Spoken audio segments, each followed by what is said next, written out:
my DevNation friends, welcome to season 2 of DevNation, the show.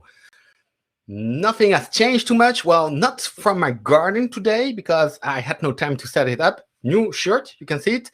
Bad connection, you can probably notice it at. My audio should be good.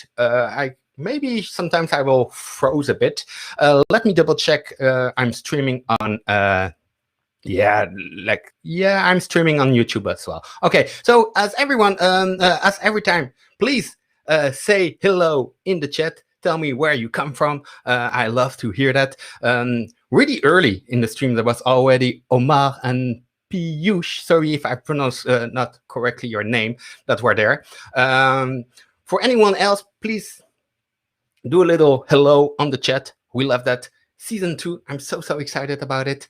As usual, we will have a guest. We will chat together. And in the end, we will also play a game. We will play a game that we already played a lot. I give you one hint. 2 hints, okay? So that's an easy one. Anyway, hello, people are joining. Hey, from Switzerland. Hey, Tune. Oh yeah, I see some famous names. Hey, look. Okay, yeah, cool. Okay, you know what? I'm so excited about my guest. We know each other since a long time. He will introduce himself, but he's one of what I call my conference friends. It was my second conference.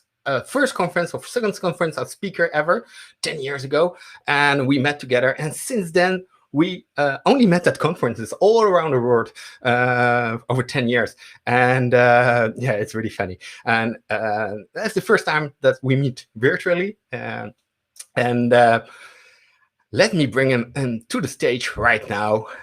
And that is Andres. Hey, Andres. Hey, Sebastien. How's it going? Good. A bit hot.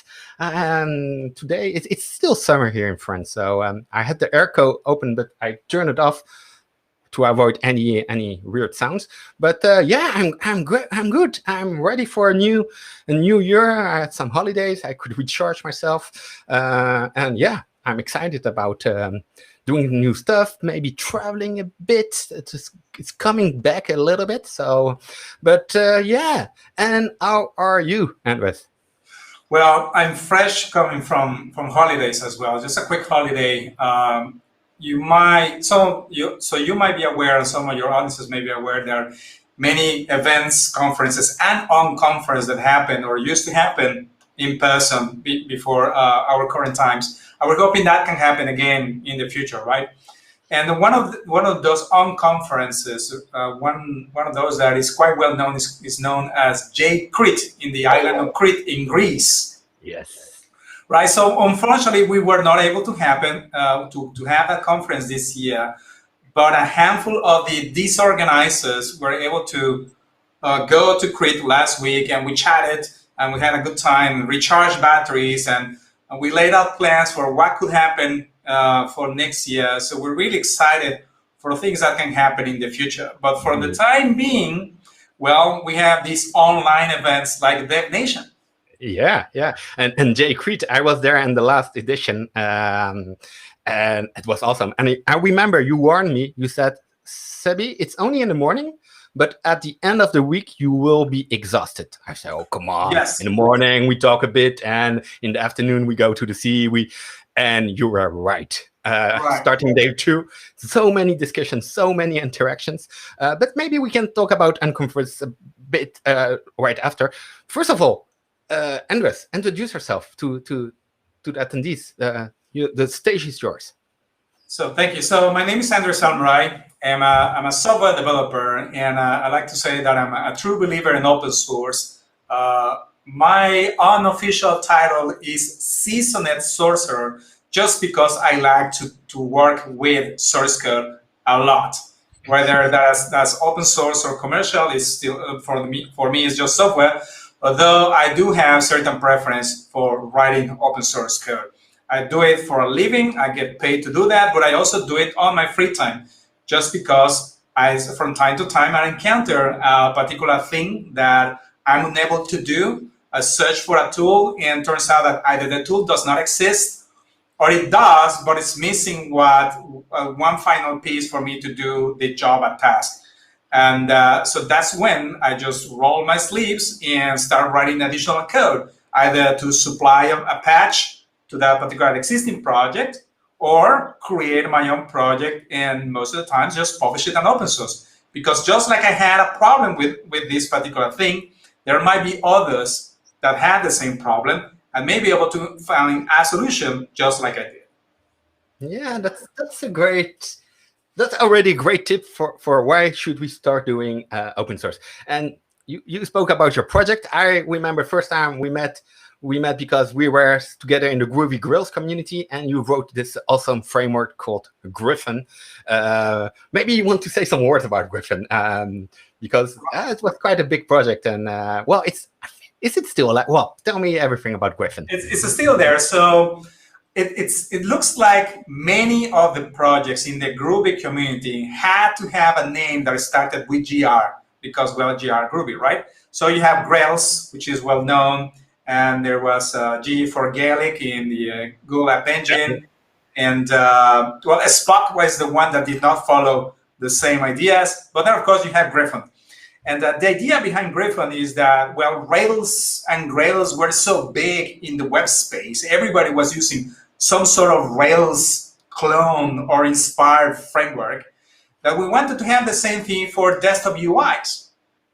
And at the time, this is back in, whoa, I cannot believe it. Tomorrow is going to be the 13th anniversary of Griffon 0.0 being released, September 10th. Yes. So what we did was take the code base of Grails 1.0.1.1, something very, very ancient. I mean, in terms of tech, of course. And we took out everything that is HTTP, and we put in Java Swing. Again, because of the times, Java Swing was the dominant UI desktop framework. And as time passed by, we added JavaFX and a few others. So what is the current state of Griffon? The latest release was posted a little more than 4 years ago. The release is quite stable. We're still working on the last release, on the latest and the greatest release, which will be Griffon 3.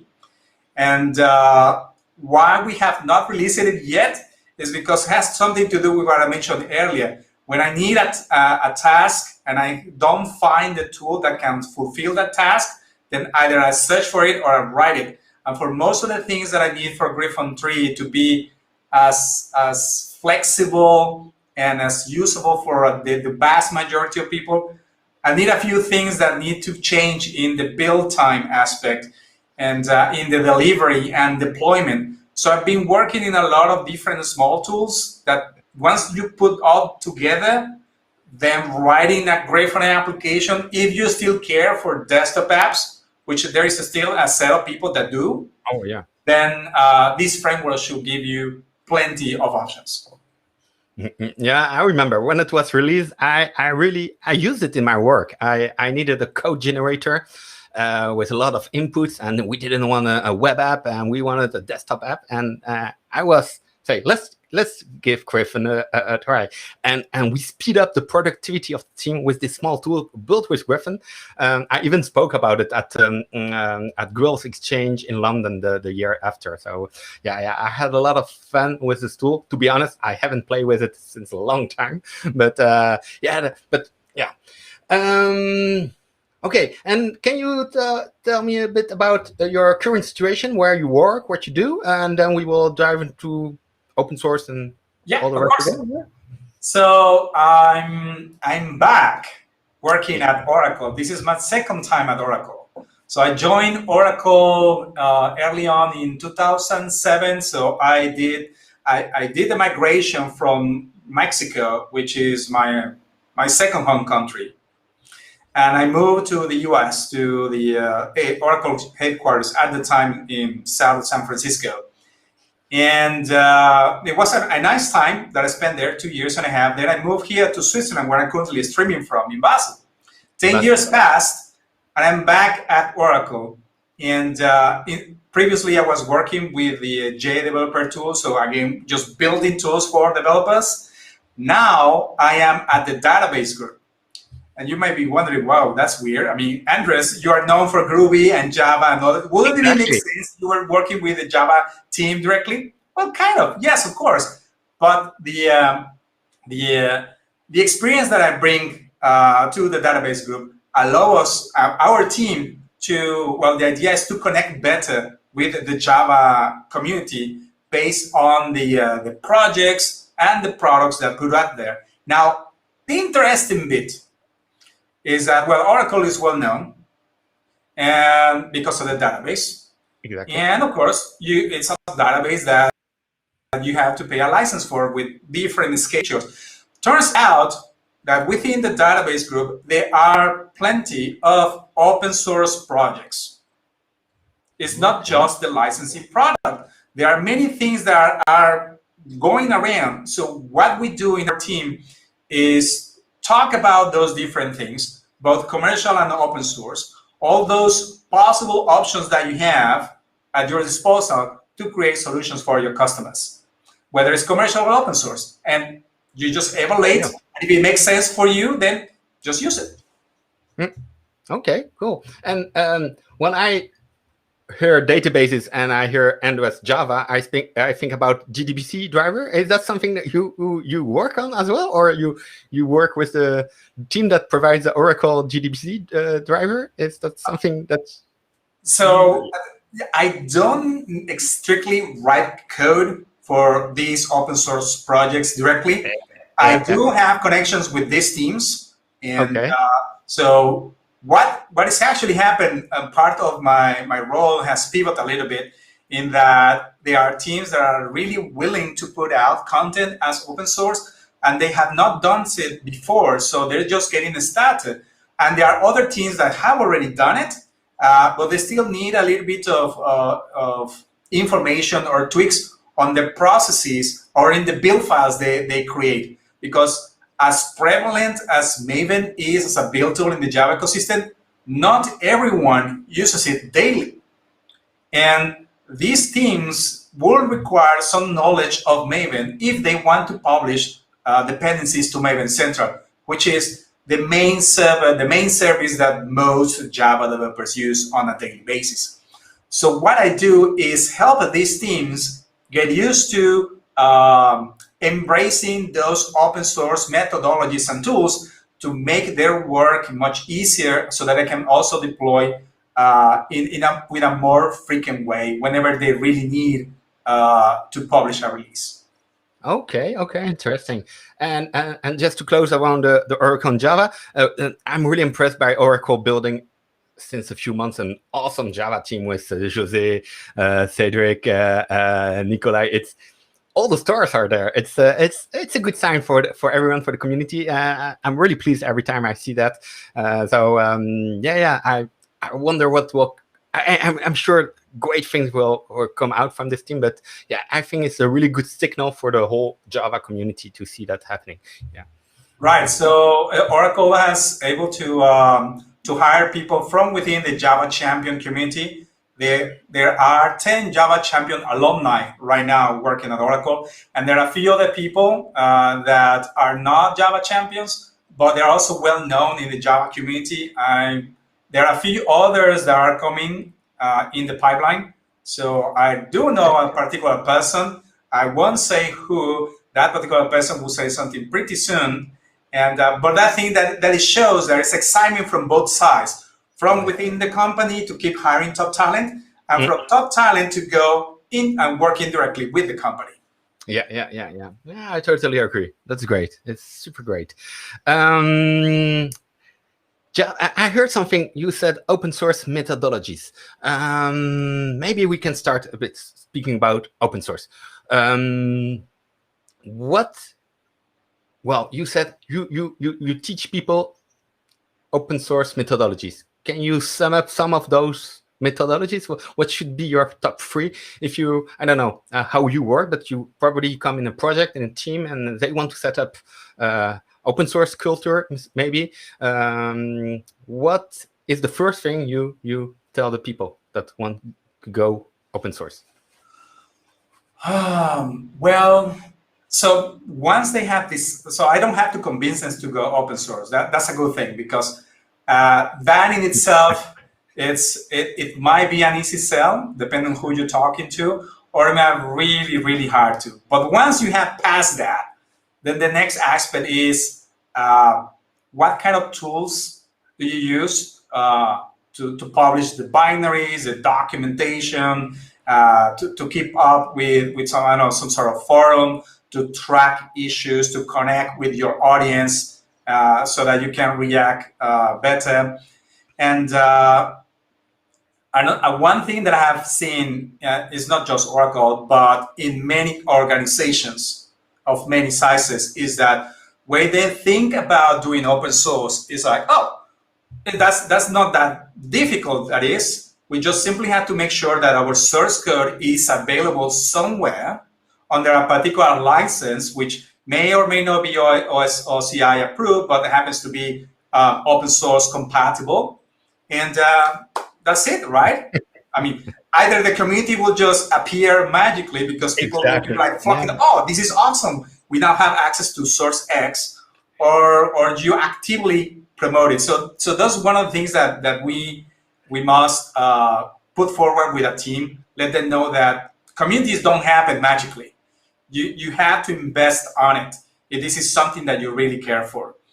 And doing source code drops every so often, technically it's open source, but in terms of growing the community, it's not really ideal. So it can work, but that means that you're still working behind closed doors and producing the source. And when you're ready, simply say, oh, here's another dump of the source code. And what happens with pull requests? Do you even accept pull requests or patches? So that's kind of the things that now we have to deal with. Externals, not just looking to the source code, but also giving us information back. And sometimes that information is very valuable and we take it as is. Sometimes we can't, but we need to understand the underlying problem. Maybe there's something that we, as the authors or the team that is creating the source code, was not aware of. And the proposed solution by the external might not be ideal for everybody else. It might be ideal for them, for that particular issue they're trying to solve. So now we have to engage in a conversation, the internals and the externals, to figure out if that particular feature, PR, or missing feature or bug can be added to our current plans and fill out that particular problem in a better way. Yeah. So teams that are used to working in a closed environment now have to be aware that feedback can come from many places and with different degrees of information, because the person at the other side may be just looking at a very tiny space or might not also be used to providing as much information as possible. It's just a matter of opening a discourse.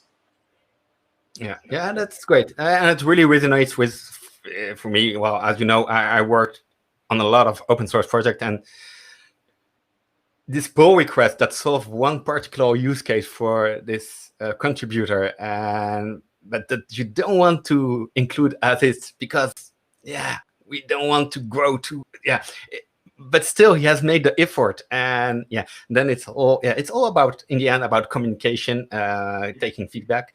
But it's not easy sometimes because people put a lot of effort and they don't necessarily understand why it won't be integrated into the project.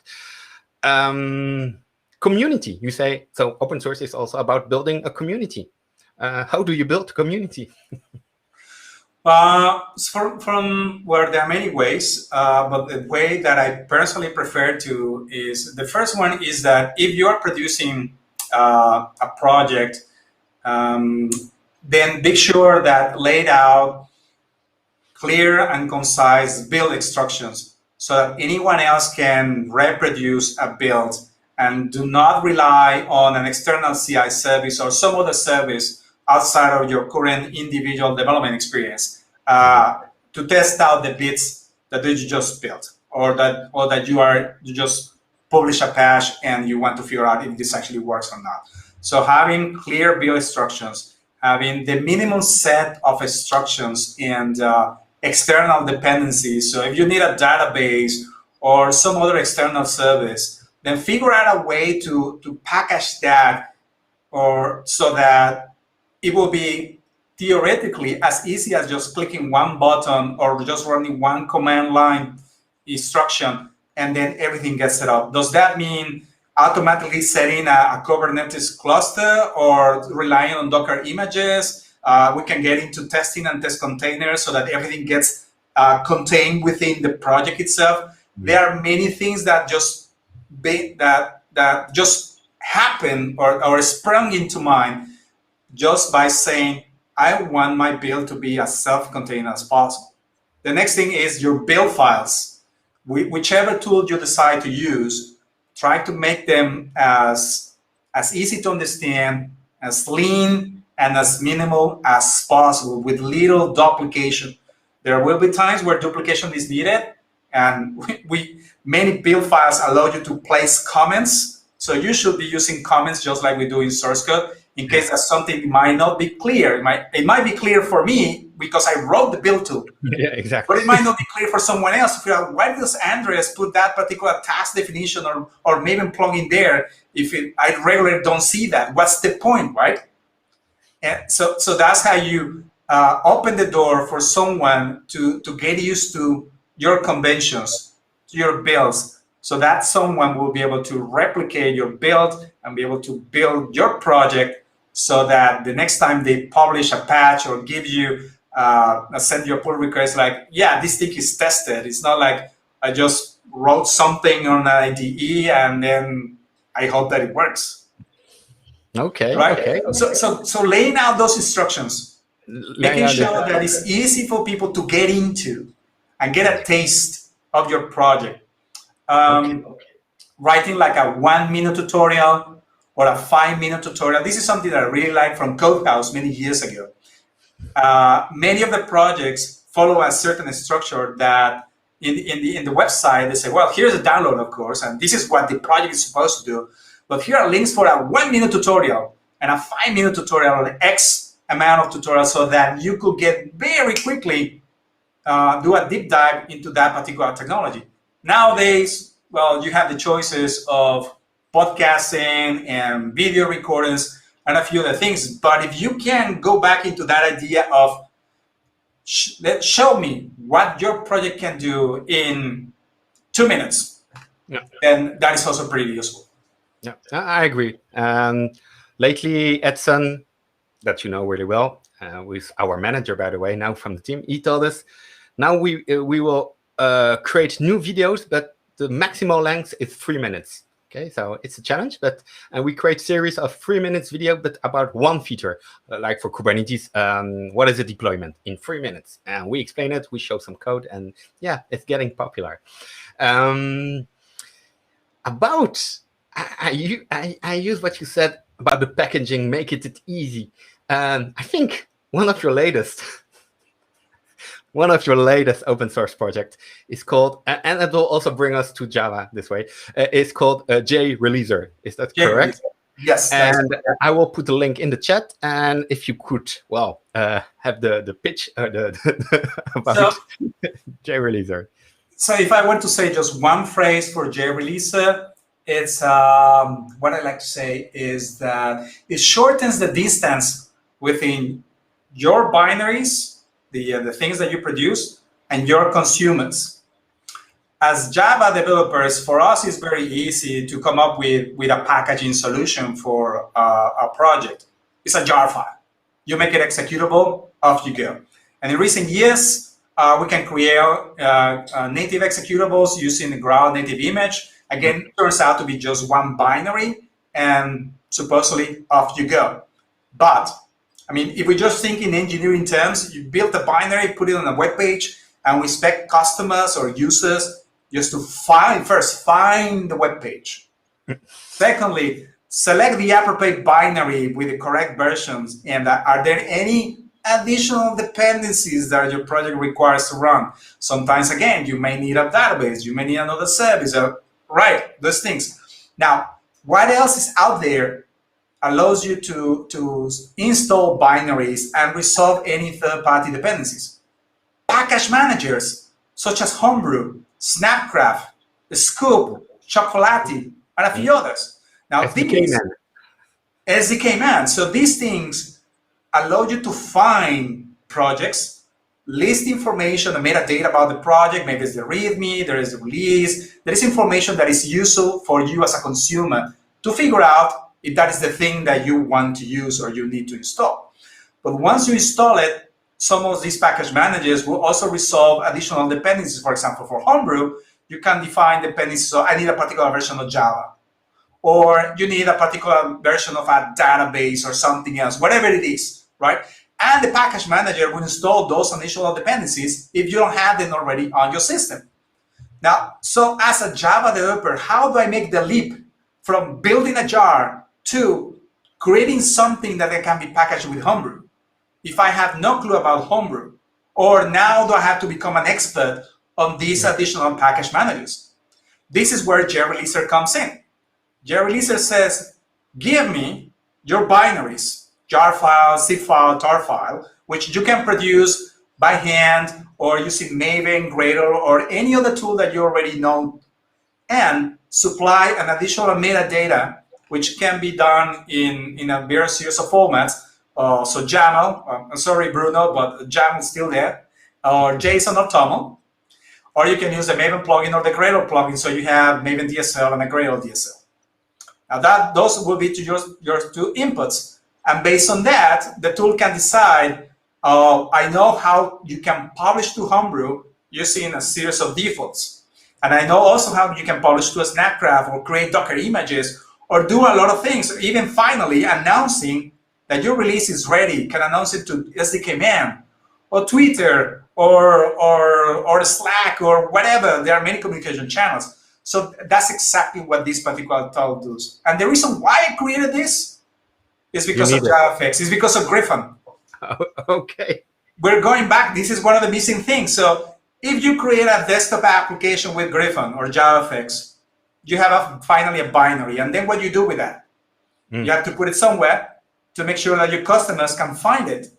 But what, did you just put a single jar or a set of jars in a zip file? No.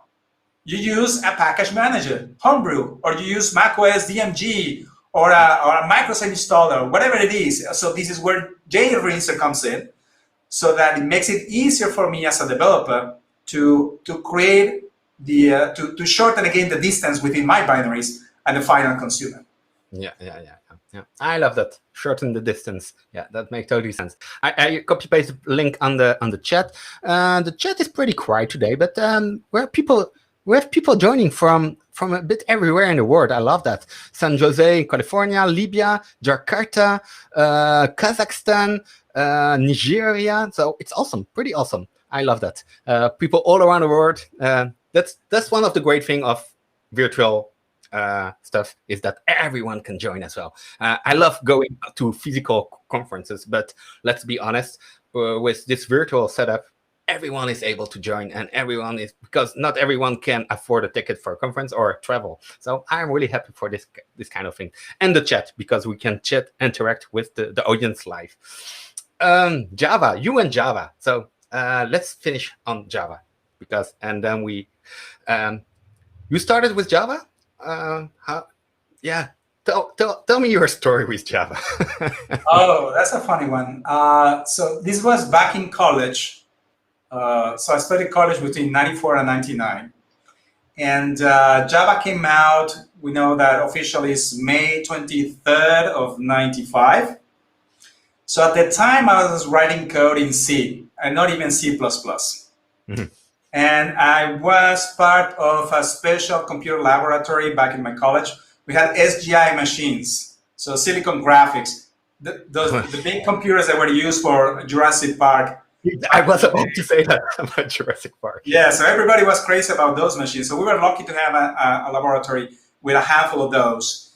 And we were working, I don't even recall what I was working on. And then suddenly the door opens ajar completely. And one of the teachers that was also the lead or the one in charge of that particular computer lab, said, "Stop what you're doing. Stop using C. Now you're going to learn Java." And we just gave him this quizzical look like, what the hell are you talking about? Well, not exactly, because, well, he's a teacher, right? And but he was right. And a few months later, we were working on Java. I'll teach myself Java using David Flanagan's Java in a Nutshell, first edition. It was a really tiny book back then. Now it's quite big. And I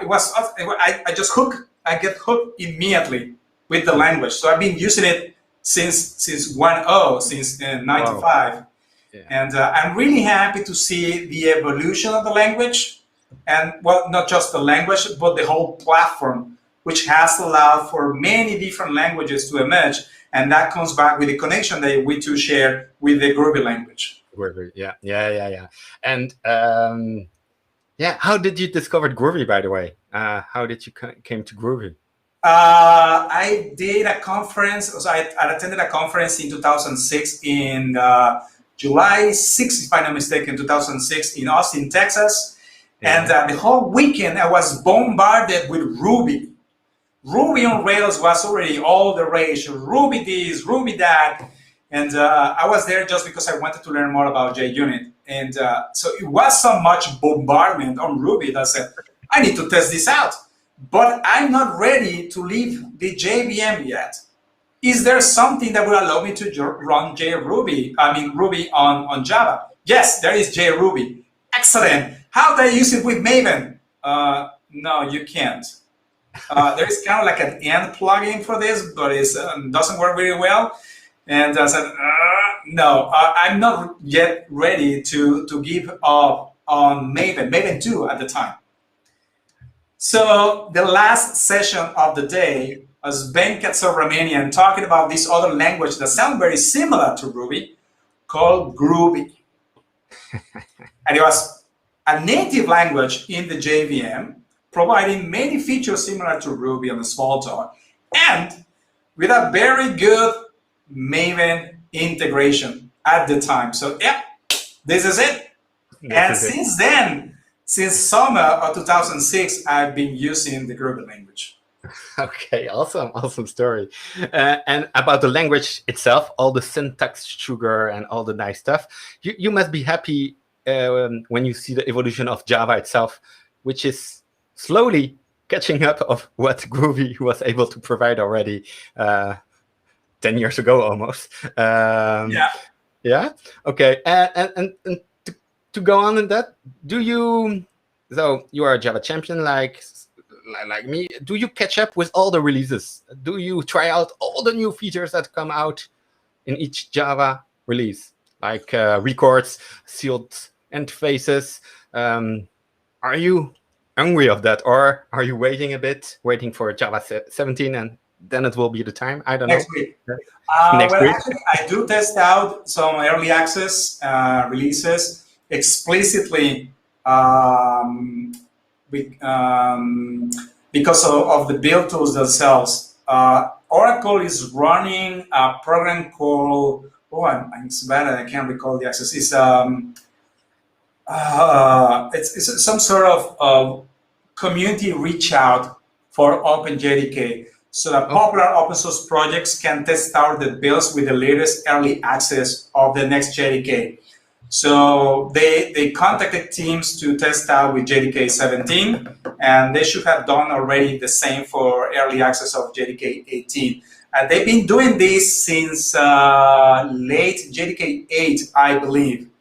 Now, Griffon and a few other minor projects are part of that program. So every time there's a new early access or there's a brand new release, I check out if that works with my current setup.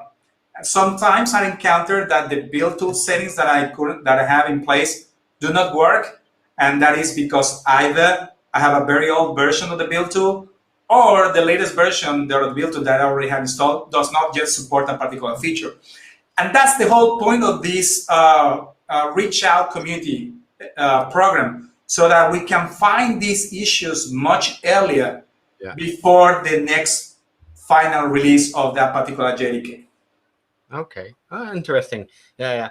What I do to test out the new releases, I'm using, well, you know this project as well from Max, JBang, because it's so easy. Oh, yeah. JBang / Java 15. I write my script and I try it out. I love it. I love it. Let's finish. Well, let me see the time. Yeah, next week, Java 17. Big deal, no? Yeah, the next release. That will be a big release. Do you want to say anything about this release? It will be an LTS, so important one. And yeah. Well, so the idea with the new release cadence is that technically you can jump at any time with the next release, so whichever number it is. LTS releases have one additional benefit, is that most JDK vendors will give you long tail support, so you can get commercial support or pay support for that particular number. So that gives you lots of benefits with security patches and backported patches for that particular number of the release. Or there are others that will give you medium-term support or no support at all. So you get 6 months of a particular number, 2 additional patch releases, and then you decide you stay with unpatched or unsupported or go into the next version. So the good thing is that now we have more choices, but it's also the double-edged sword. Now we have more choices, which means how often should I be upgrading? There will be companies that can upgrade as early as every single release, every major release, which happens every 6 months, or there are others that will remain in the slow path with every LTS, which is mostly pretty much every 3 years. So I'm excited about 17 because again, it's on the next LTS. I'm pretty sure there will be more people joining into that migration, just as it happened from 8 to 11. There will be more migrations from 11 to 17 than from any other release in between 11 and 17. And when that happens, that means that we as a whole, as a community, we continue moving forward into the latest versions, into the latest features. You may be able to use records with Hibernate, or use text blocks, or use the fancy version of the switch expression. Or if you are not into syntax changes, just by migrating to the latest version of the JDK, the JVM contains plenty of updates that will make your code faster, more secure, better, just by moving to the latest JDK. Don't even need to recompile. Yeah, that's awesome. Okay. Yeah, I love what you said. Hibernate with records. Yeah, I'm waiting for that. Well, you mean finding your entity as a record? Yes. And entity. Yeah. Oh, yeah. And there are other projects. I haven't seen yet. In theory, it should be possible to use Quarkus Panache with records. I've seen it with classes. Yeah, I need to check. I was thinking about Panache, and yeah, I need to dive into it. I've seen it with the Spring Data. The Spring Data, their latest examples, they use records.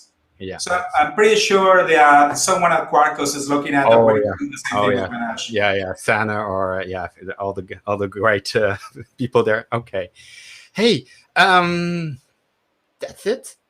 Do you have a final thing to say? Want to share with the attendees before we close it up? And let me see, nothing yet. Well, we have a hello from Anna. Hey, Anna.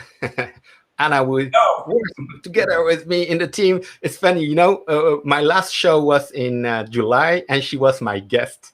Well, I knew she was joining the team, but we could not say it yet. And 2 weeks after she joined the team, she said hello from the Netherlands. There's someone from France as well. So, well, great.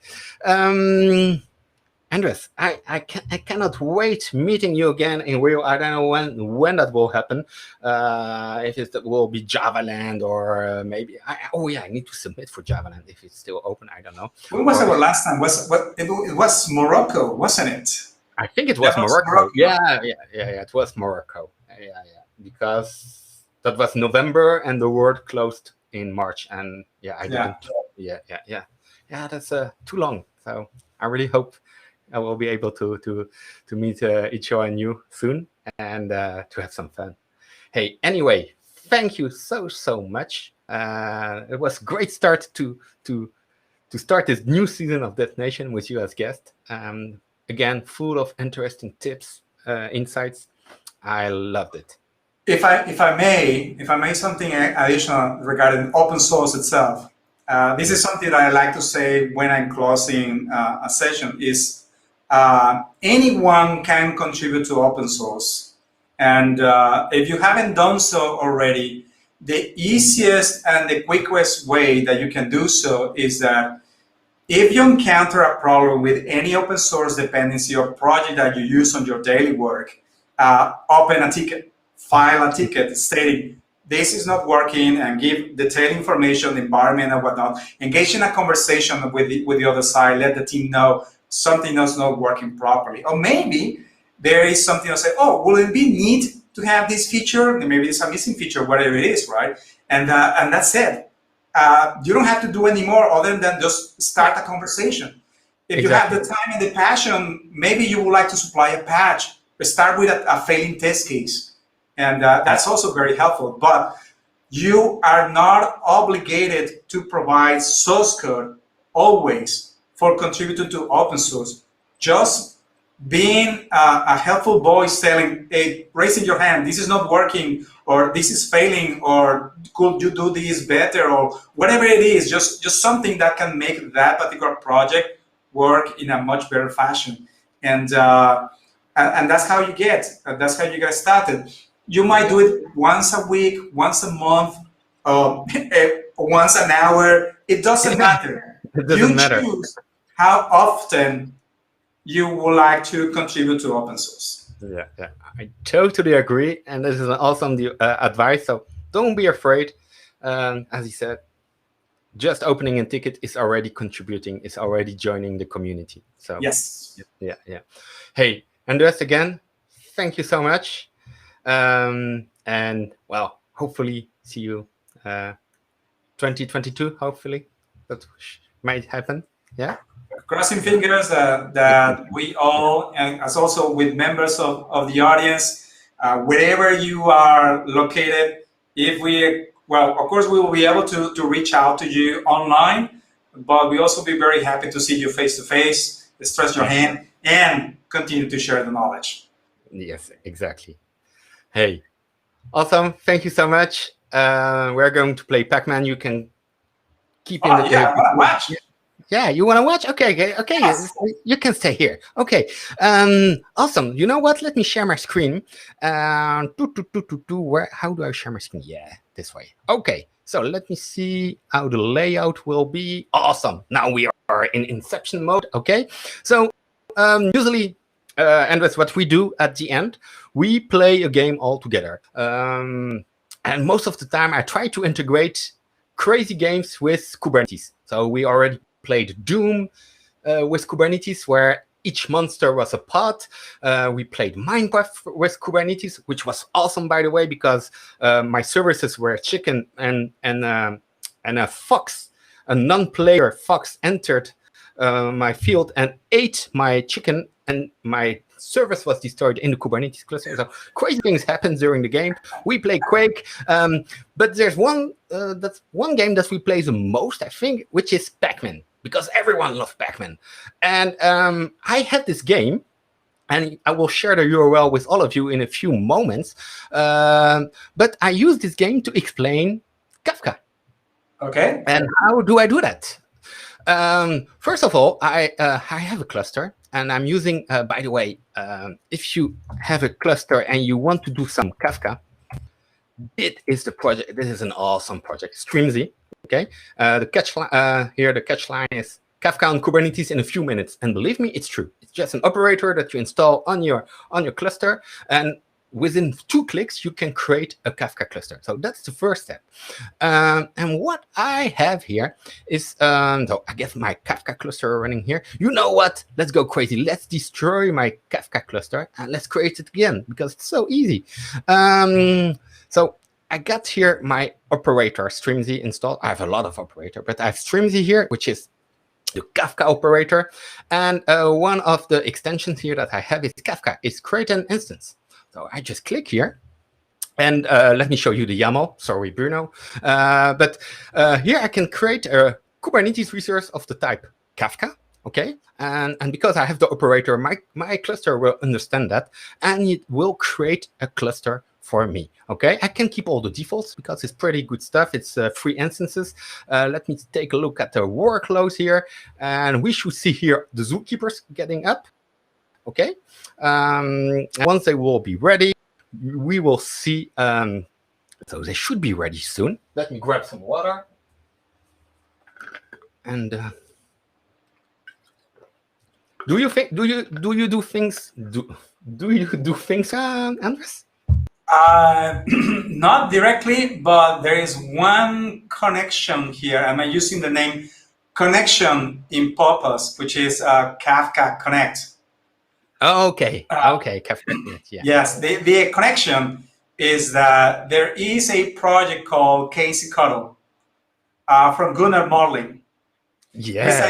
Is to provide a CLI tool for Kafka Connect, similar to what it is kubectl for Kubernetes.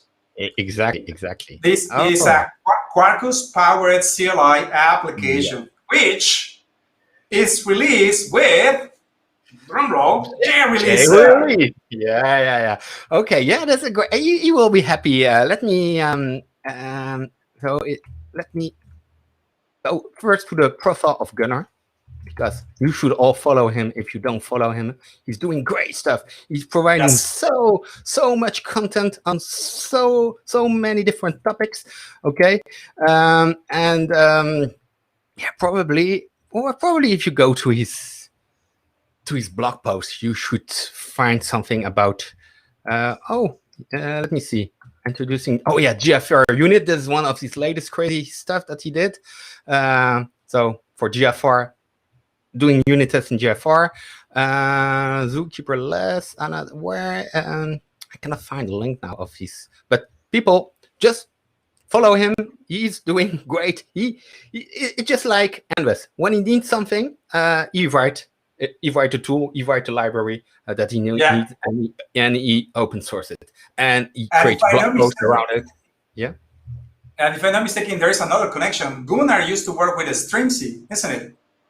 Early on. Yeah, I think so. I think he was. Yeah.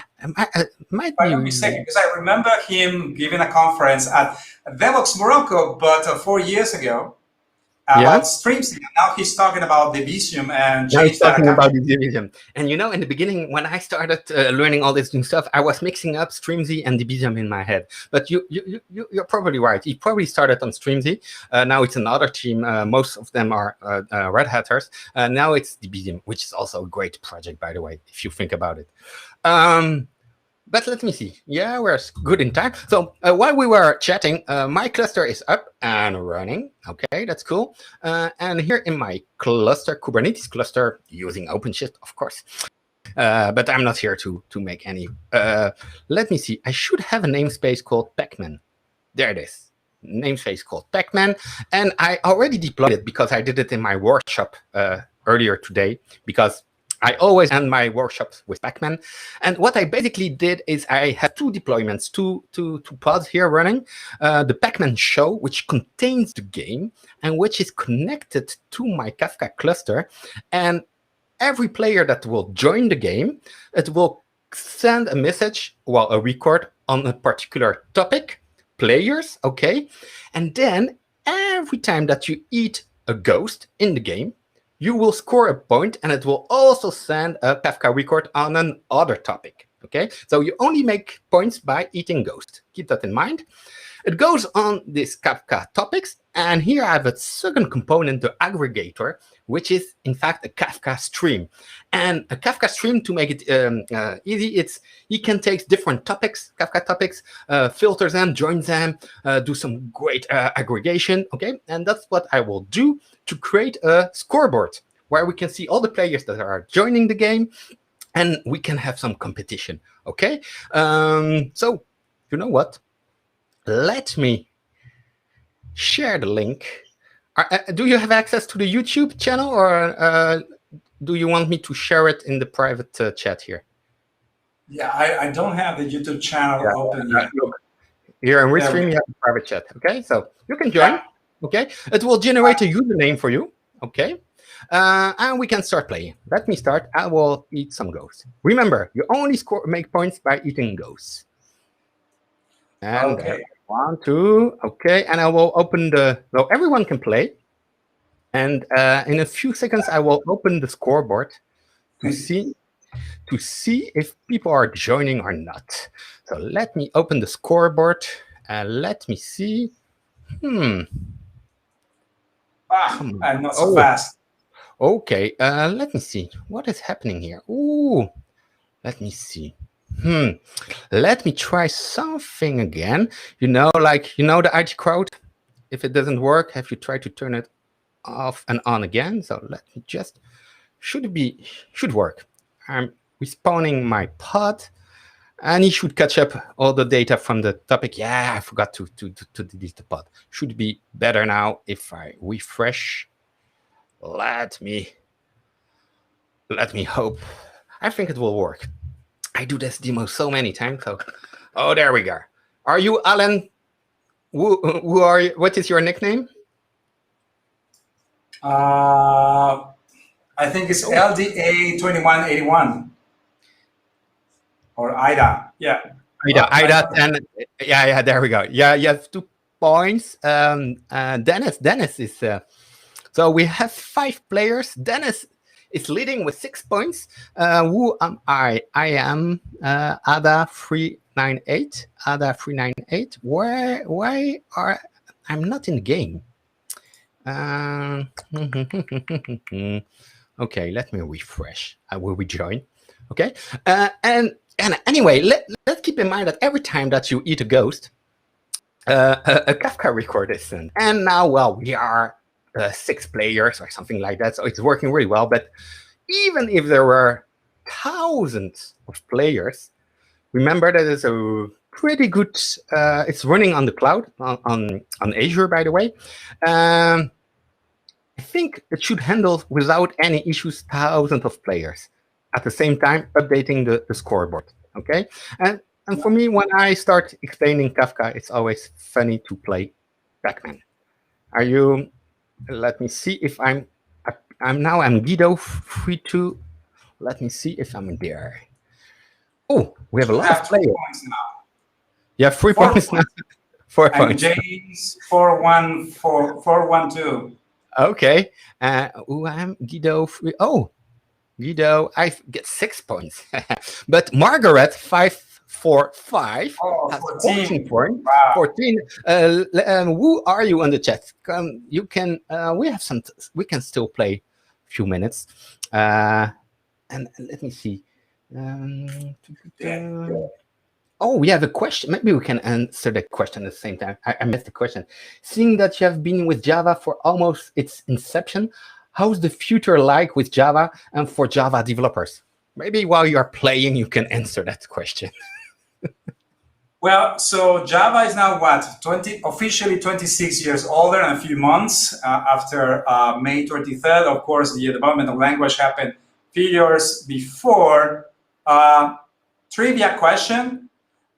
What is the original name of the language? I know that most people will say Oak. That is the second name, but not the first name. If someone in the chat can say what is the first name of Java, the language, let us know, and I'll give you the answer if no one gives you the answer. Okay, so it's a language that has been going for a long time, and now that we have more features being released every so often, every 6 months, that means that, well, the syntax itself is refreshing, keeps evolving. The VM itself also gets new changes, more speed, more secure facilities, and other stuff that happens, other improvements. So if I were to have like a crystal ball and say, will Java be alive within the next 25 years? The answer is yes, very likely, given the track record that it has and all the work that has been put so far, your investment in Java technologies is safe. Are there any threats from other languages and other platforms? Just like anything else? Yes. Why? Yeah. Some of these platform languages may move even faster, or may be able to test out some ideas that may be a bit difficult right now for Java, but that does not make it completely impossible. So if those ideas get tested out in other platforms, if they happen to be of really good use, chances are those will be eventually ported or added to the Java platform. Good. Yeah. I like it. I'm checking the chat. No one has find the answer. Margaret, by the way, yeah, we know who Margaret is. That is wow, 23 points. Yeah, Itver Veltman. Congratulations. And well, maybe you can give us the answer, because I don't know it, and I will include it. I have also a lot of quiz games, trivia games. I will include this question. So, okay, what is the original name of Java?